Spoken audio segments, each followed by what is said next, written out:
Hello, this is Violyre with King's Quest II VGA, and as a forewarning, if I seem oddly competent in this episode, this is actually my second time recording it, because apparently my recorder didn't want to record last time, and I went through a whole thing until I normally stopped. I don't know how long I went, but yeah, so this episode is brought to you by Less Incompetence. Alright. So what we want to do is use the carpet. You unroll the magic carpet, lay it on the ground, and sit on it. The carpet begins to rise skyward. As you ascend higher, you realize that the carpet is beyond your control. It glides through the air on a seemingly predetermined course.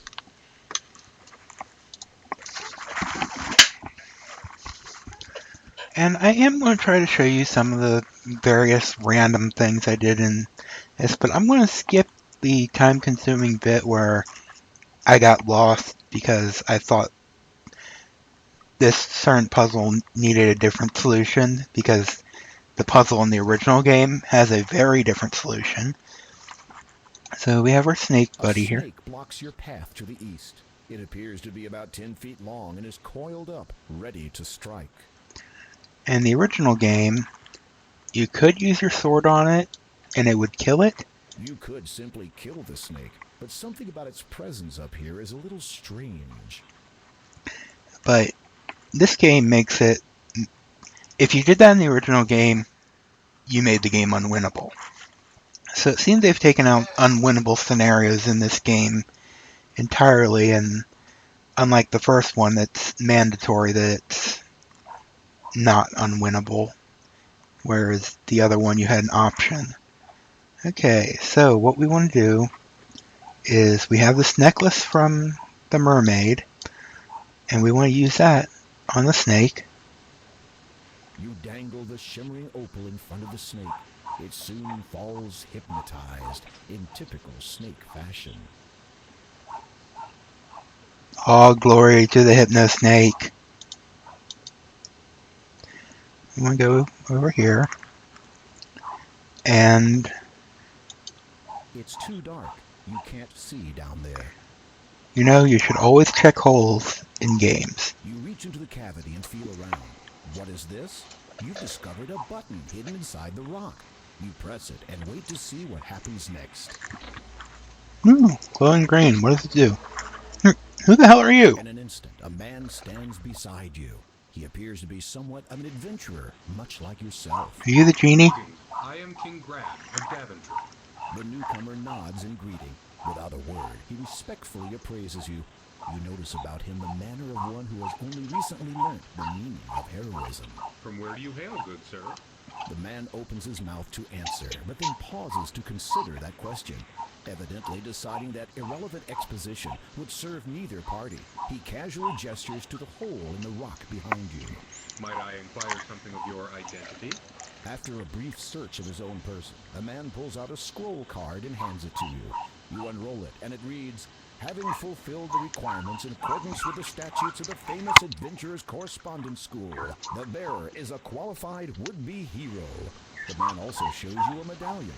Upon it are the words, "Hero of Spielberg." You reverently return the scroll to the man. You don't say much, do you? With a sigh of resignation, the man shakes his head silently. Surely you might speak to me of your adventures. The man becomes quite enthused about the prospect of relating his most recent adventure to you. Just as he is about to speak, however, you notice something on the ground that the man must have dropped. You retrieve the paper. It appears to be a scroll. Upon it is some writing. Disclaimer: you have just witnessed a rather shameless plug for the remake of Quest for Glory 2 Trial by Fire by the entities of AGD Interactive. Available now. As you read the writing, the words are ingrained in your mind. The scroll disappears. So yes, as I said, it's a shameless plug for the remake of Quest for Glory 2. We will be going through Quest for Glory series later, and 2 was the only game that Sierra themselves did not give a point-and-click interface to in that series. They had remade 1 to add a point-and-click interface, but they didn't get around to 2 and 3, 4, and I haven't played 5, so I don't know. 5 could have a completely different icon system, but I know it doesn't involve typing. So let's go in the cave. Actually, let's save.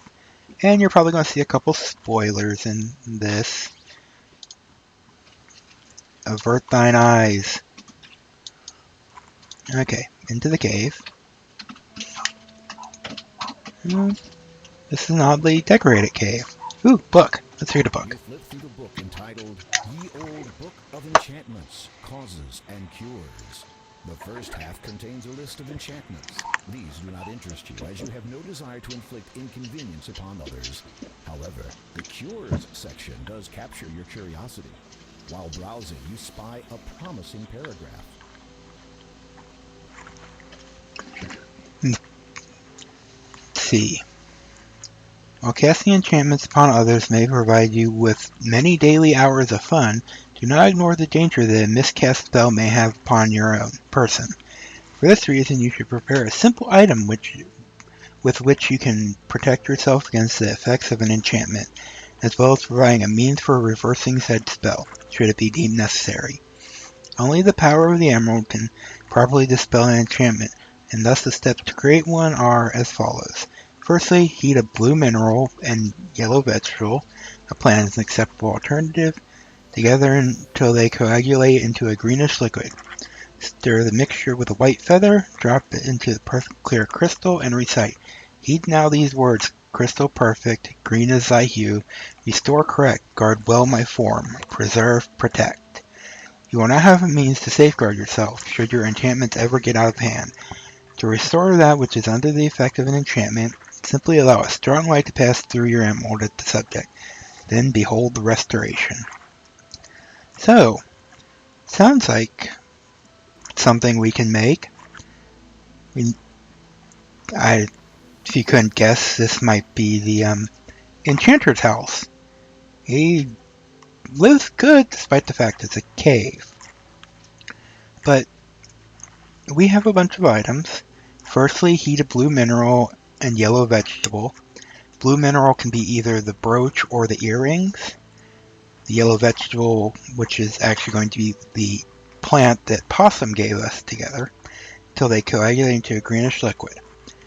And we actually will have to light a fire for that. We stir the mixture with a white feather, which we got from the swan.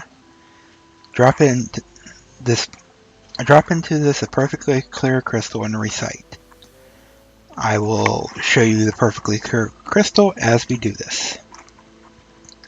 So we need to look at the table. The workbench for a closer look. As you see, there's a beaker here. Clear beaker. It is useful for mixing various fluids, chemicals, and minerals together. So we need to we're going to put in the brooch. You toss the brooch into the beaker. And then the flower. You toss the sickly yellow flower into the beaker. And you can use either the sword or the hammer on this. And I'm going to use the sword because I find that hilarious. The blade of your sword against the flint stone. It sparks, and the wick catches alight. You watch, fascinated, as the two unlikely objects melt under the heat of the magical flame. Yeah, I'm pretty sure that word flintstone should have been 2 words. I could be wrong, but I'm not saying meet the Flintstones. I'm sorry, you can't get me to do it. Okay, so we take the white feather and we stir it. Stir the mixture carefully with the white feather. It soon dissolves in the hot liquid. Okay. Then, let's see. Okay. We need to, if you remember the sword. This is the sword of the first king of Daventry. It dates back almost 1,000 years and has been passed down from king to king since that time. Try not to damage it. A magnificent clear crystal is embedded within its hilt. And if that wasn't hint enough that we need to do something, it specifically said try not to damage it. Oh, we are damaging it. Now, I know you can do this with the hammer, but I hear you can do it with this ticket too. Let's try You it. managed to dislodge the crystal that had been set within the hilt of the sword almost a millennium ago. You feel a tinge of guilt and wonder what all the past monarchs of Daventry would say if they saw you damaging ancient crown property. I bet they'd say, cool story, bro. Alright. Now we place the crystal in the beaker. Drop the crystal in and watch, amazed, as the green liquid slowly seeps into it. Then we talk to it. Heed now these words. Crystal, perfect. Green is thy hue. Restore, correct. Guard well my form. Preserve, protect. You recite the words correctly, line for line, and sure enough, only a brilliant emerald remains in the glass beaker. You quickly blow the flame out so as not to overheat the emerald and cause damage to it. So now we take our emerald. Gingerly, you're amazed that the emerald took virtually no time at all to cool. And just for the record, Graham does have a bit of an issue with magic users. I forgot where it specifically said. It might even just be the fan remake that says it, but I don't remember. But, you know, there was a sorcerer in King's Quest 1, sorcerer in this game, and I mentioned before that this puzzle had a very different solution to it in the original one, and we will get back to this in a few minutes. This whole gem thing didn't exist. I don't think you could get rid of the enchanter. In fact, I believe the gem we needed was on the next screen. I could be wrong, but I don't remember. But in this game, we have to use this emerald on it. And I will give you the true solution from the original version later when we get the necessary item. As you direct the sun's light through the emerald at the snake, you behold a wondrous transformation. And we have a Pegasus. Before you now stands a magnificent winged horse. Need the cutie mark. Thank you for freeing me. The horrid enchanter transformed me into that legless thing after I refused to be his steed. What an asshole. That was quite a gamble, to refuse an enchanter. True, but I could not have accepted, even if I had wanted to. For I am a disciple of the cloud, and can serve no land dweller. Disciple of the cloud? What does that mean? First, tell me of what you seek up here. You take a deep breath, then explain about the Door of Destiny, the gems of nature, and your present quest to locate the growth gem. So, you seek the air gem? Yes, that is right. You know of it? Most certainly. But you will not be able to reach it by any means available to you or any of your kind. I would gladly take you to it, but alas, the enchanter took and hid from me my bridle. Without it, we could search for 1,000 years and still never find the cloud spirit. Where did he hide your bridle? I do not know. Perhaps a clue may be found in that blackguard's abode behind me. I love old words. What is this spirit you speak of? The essence of what you seek. It passes through us as we grow, all through our lives, though few are ever aware of it. You will know soon enough when I take you to it. Why do you choose to serve this cloud spirit? It is my destiny, and I must fulfill it, just as you must fulfill yours. I was not aware that I had one. All of us have a destiny. Some are predestined, others are determined by choice. I believe yours to be of the latter. Did you see Prince Pegasus? You don't have anything else to say to the steed. Okay, so we are going back to the cave. See if maybe we can find a hint to where the bridle is. Actually, first we're going to chill in here. There's something that happens in here that will help us You out hear later. footsteps approaching. Oh no, not footsteps. Oh no, I know that guy. Uh-oh, the enchanter has caught you in his lair. He twirls his hands, aims them at you, and then utters some words under his breath. His lair. You feel a tingling sensation all over your body as the enchantment attempts to transform you into whatever the enchanter has fancied. At the same time, you also feel the comforting energy of the emerald shielding you. The enchanter's twisted smile turns downwards. He scowls at you. Ooh, he's scared of us. Oh, holy crap. Look at his eyes. Panic on the man's face. He does not dare breathe. Ooh. I hereby order you to depart from Kalima forever, never to trouble its citizens again, lest you learn the fullness of my wrath. The enchanter looks baffled. You sigh inwardly and try again. Leave. If you come back, then you will get it. The enchanter nods frantically, as much as he can without cutting his own neck on your sword edge. He gestures quickly with his hands.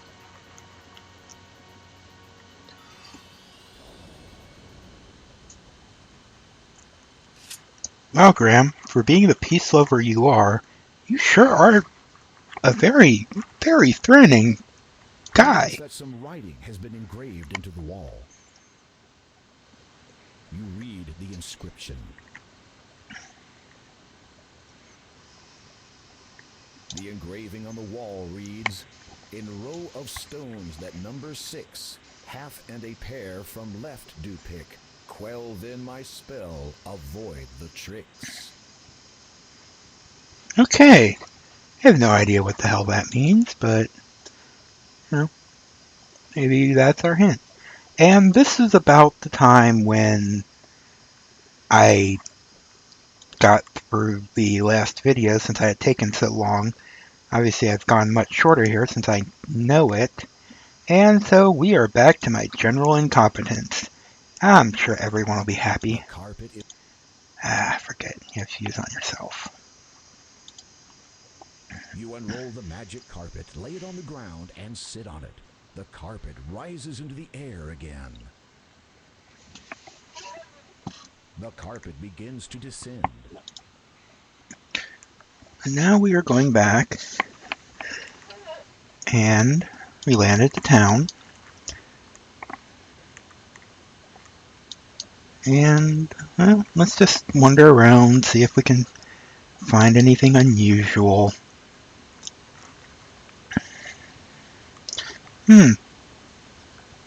These rocks seem weird. I think I may have commented on them earlier. I don't know. Let's see.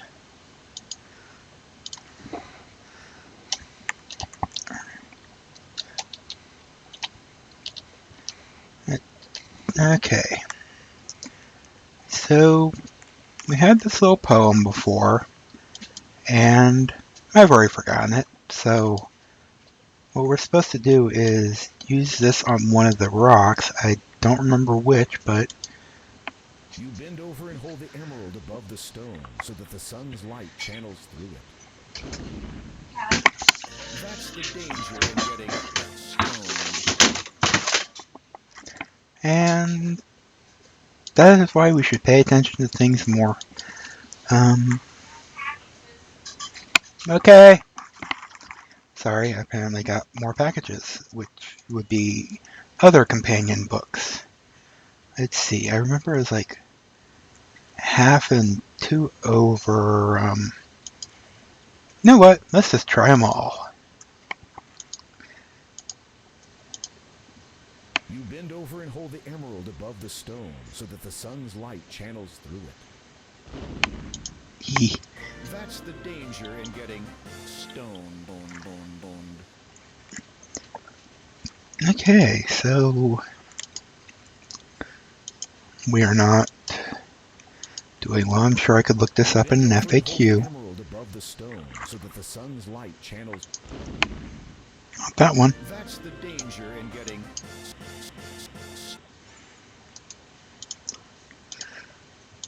Let's try this one.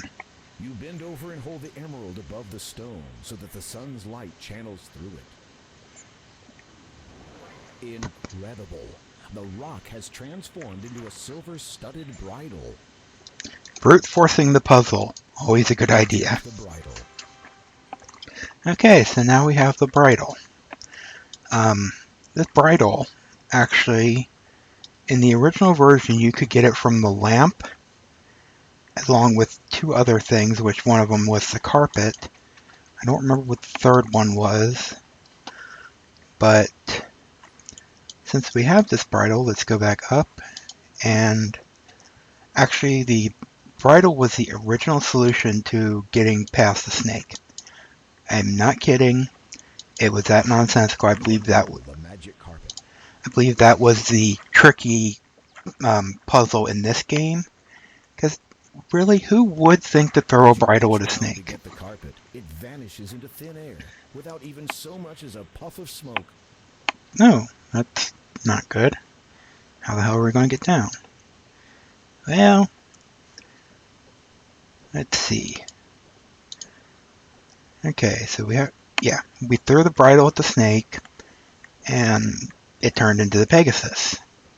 And I believe the gem we wanted was on the next screen, but I can't remember.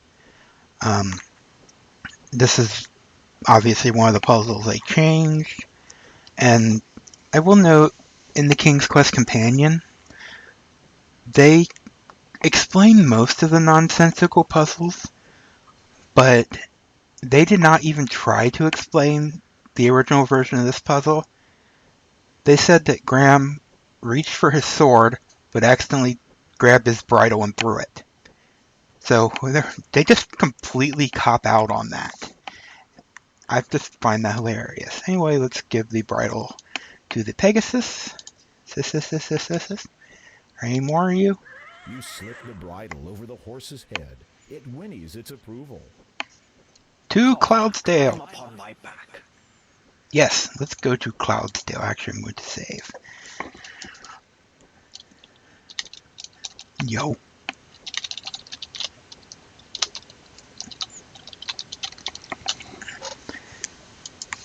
I wish. Hold on. This will be a little exhilarating. Oh, it's so exhilarating, everything turns white. The disciple of the cloud gracefully soars high into the sky. You grip the reins tightly and hold on for dear life as he swoops and dips between the clouds. After a time, he draws near to a thick patch of luminous mist. As you pass through it, the horse sets itself down, seemingly on top of a cloud. Oh, great, I hate when we're on clouds. Right. You can dismount now. Is this a trick? Believing that you have finally lost all sense of reason, you dismount and prepare for a very long drop. And find yourself standing on a cloud. Not like it's the first time you stepped on a cloud. How is it possible that I can stand upon thin air? Oh, wait, whoa. Such are not the questions you should be asking. You have come for the Air Gem, or the Growth Gem as it was once named by the ancients. It has not been termed thus without reason, for one who would have the gem as his own must prove himself grown and thus worthy of it. Meaning, no disrespect. Cloud Spirit. Thank you. You must agree, Cloud Spirit, that I am a man fully grown, thus fulfilling your prerequisite. A howling wind deafens you momentarily, though you feel nothing on your skin. The cloud spirit speaks again, a little more forcefully. It is not enough that you have grown in body. That much is evident. It must be proven that you have also grown in both mind and soul. So on these shall you be tested. Test? Tested? Multiple Those choice? who bear the burden of king are expected to possess certain qualities. Your actions will be judged against the weight of these. It shall be seen whether you are deserving of your title. It shall be seen whether you are worthy of the Growth Gem. After a moment of silence, the cloud spirit intones, Behold your first test. Okay. Do I get a Scantron? Hey, it's the Carrot Patch. And young the kids. mist around you clears, and you find yourself in a familiar place. This is Daventry, and furthermore, you are a child again. A slight dizziness overwhelms you for an instant. How strange, you no longer recall anything past this moment in time. It is as if this is happening again for the first time. Even stranger, you are still vaguely aware that you are undergoing a test of some kind, though for what purpose, you cannot fathom. But look, it is Malvolio, your best friend. The two of you are deeply engrossed in a game of bat and ball. And these sprites are from the game EcoQuest, which I'll probably play later as well. Oh, foul ball. Ouch! Uh-oh. Someone's getting out. What do we do? Oh god, we're in trouble. You there. Yes? Yes? Is that how you address your liege? No, Your Majesty, King Edward, sir. I mean, sire. Which of you two boys threw that ball? The one that just happened to land on my head?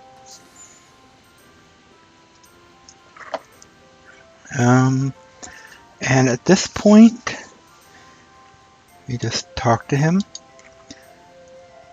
And here we see multiple choice.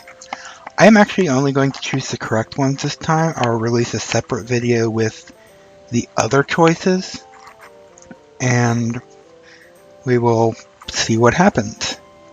And actually even one of those I'm going to save for later, because it won't make much sense in context right now. So in this one, we want to choose the sacrificial lamb. You summon all your courage and speak up. Your Majesty, if you please. It was I who hit the ball over the castle wall. It was my fault completely. Please do not punish my friend. The king eyes you carefully. You wonder if you are now in serious trouble. I would not punish one for something so trivial. However, I will see you play your game elsewhere, away from here. Yes, sire. One more thing, my young fellow. You have demonstrated good character today by taking the blame for your friend. The finest knights in this realm demonstrate their compassion by protecting others, even if that should mean putting themselves at risk. I find that to be a rare quality in the many I meet. When you have grown up, I hope to see you again, perhaps in my service. Thank you, Your Majesty.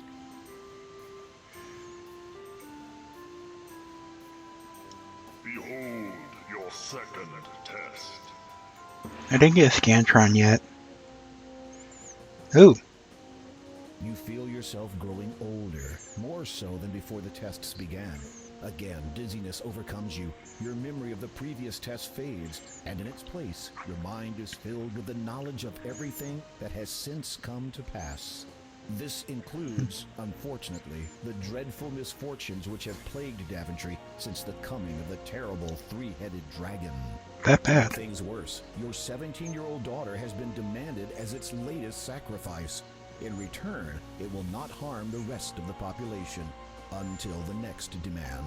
Ooh, You would go forth to destroy the dragon yourself, but you no longer have the heart for such quests. Never have you felt so forlorn, so frail. You fear that given the choice, you would do anything to rectify the situation.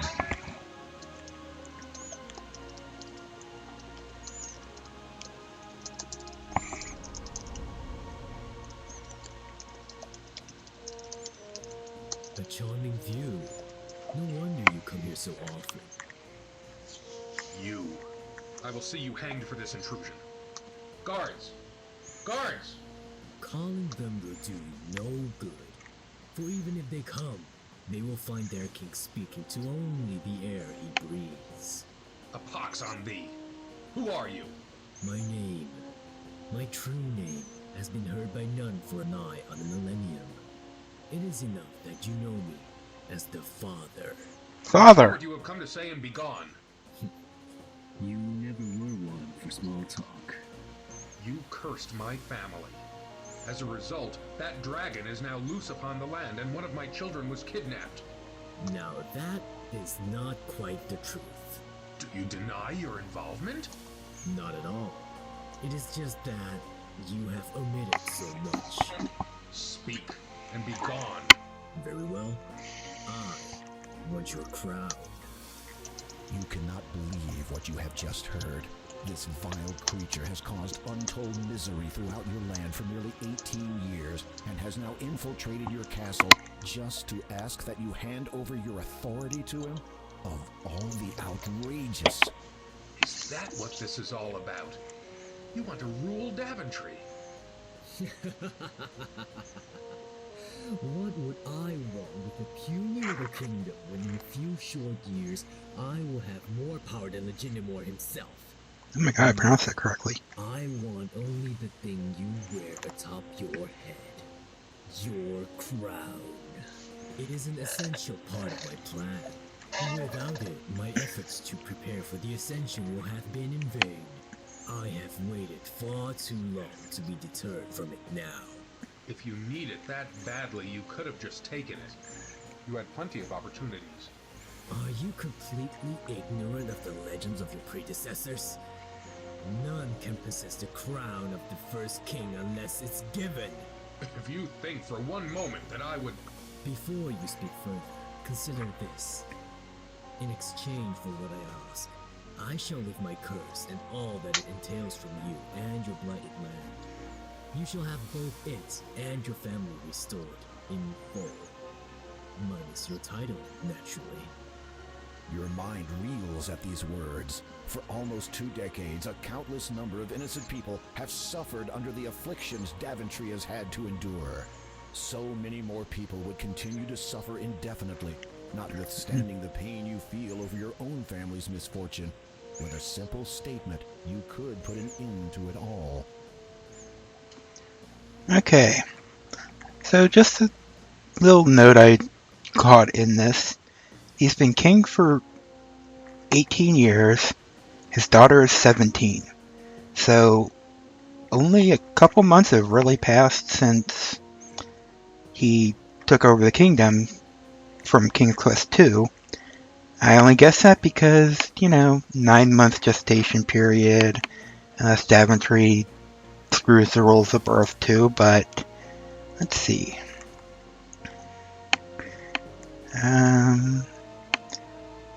God, which one is it? I think it's this. You shall never have the crown, and I shall make sure it will never be of any use to you. I would rather die than to risk it falling into your hands. Oh, no, that wasn't it. Such a foolish sacrifice. I suppose he thought of it as noble. It is a good thing you cannot actually die during these tests. Quite convenient, really. Well, you've seen one of the bad choices. Behold your third test. Once again, you feel yourself age.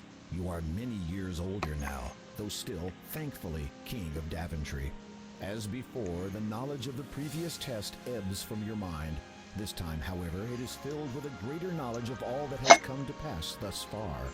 Many years have passed. Your children, once heirs to your throne, have forged their own paths in other kingdoms. Fortunately, chance has seen fit to fill the vacuum. Following the restoration of the Mask of Eternity, Daventry now has a new champion. How do you feel? I am deeply honored, sire. All right. Now, how do you really feel? Scared out of my wits, sire. You smile and feel the lines in your face stretch. You hope you'll get used to it when the true time comes. You know what they can say about my decision, that is. The people question my ability to perform the duties when I have another higher obligation. I believe that I can attend to both with the utmost equity. You do not deny that this obligation may arise at any moment, perhaps taking you away from this country at a time of great need. Of course not, sire.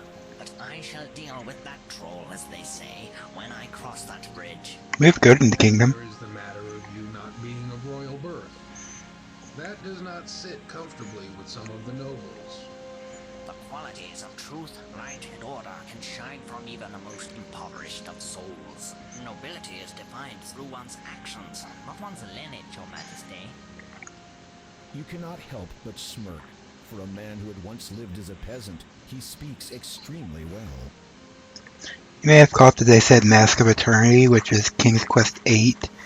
Now it's King's Quest Mask of Eternity, but that is, the guy following us is Connor, the protagonist from King's Quest Mask of Eternity, which, as I said, I will not be playing. Not yet, anyways. I thought we had one more choice here. Maybe it's because we didn't pick the correct one. Let's see.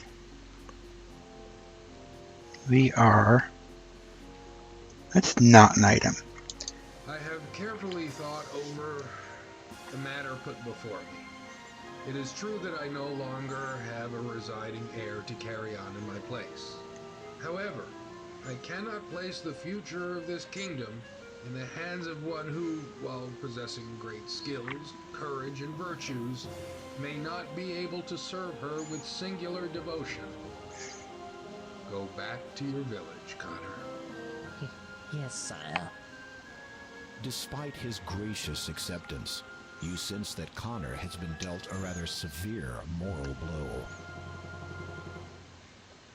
Ha ha. Well, we're about to die, so. In an instant, you find yourself standing before the Cloud Spirit once more. You also notice that it is starting to get dark. You have demonstrated some understanding of compassion, honor, and loyalty. These attributes transcend the mind and speak of the soul within you. Growth continues unabated throughout the lives of all living things. While you still have much to learn, you will continue to grow in all ways. You are judged worthy of the Air and Growth Gem. Oh. I guess we don't die. You take the Growth Gem. Second MacGuffin get. As you feel the knowledge of the last test fade from your mind, the cloud beneath your feet begins to evaporate. You'd better get out of here quickly, Graham. Yeah. Oh, crap. Take us, Pegasus, to Cloudsdale. Because this isn't Cloudsdale. Finally, your flight comes to an end. You hope that it will be quite a while before you take to the air again.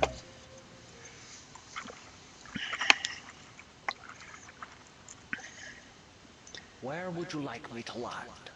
On the ground would be fine. So it's dark here too.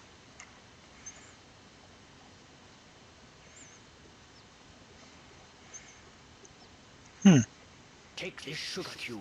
It will protect against the poisonous growth of this land. Sugar cube. Fare thee well. Okay, so apparently the choice I made. Dusk sets in and the pallid moon rises above the darkened horizon. You recall the Door of Destiny's words regarding the third gem, through swampy mire, in lone dark castle. Then you remember the great Neptune's disquiet reluctance to speak of Kalima's lord. You sense a growing unease that this final gem may not be the easiest to acquire. And it's not. But what I was saying is that the choice I made in the second test, the correct answer is apparently the one I thought would do what the one I chose did. So, yeah, apparently it works. Guess you can get one wrong, but I guess I'll show the correct answer when I do that other video, but I think now is a good time to pause. So I will catch you next time. Thank you.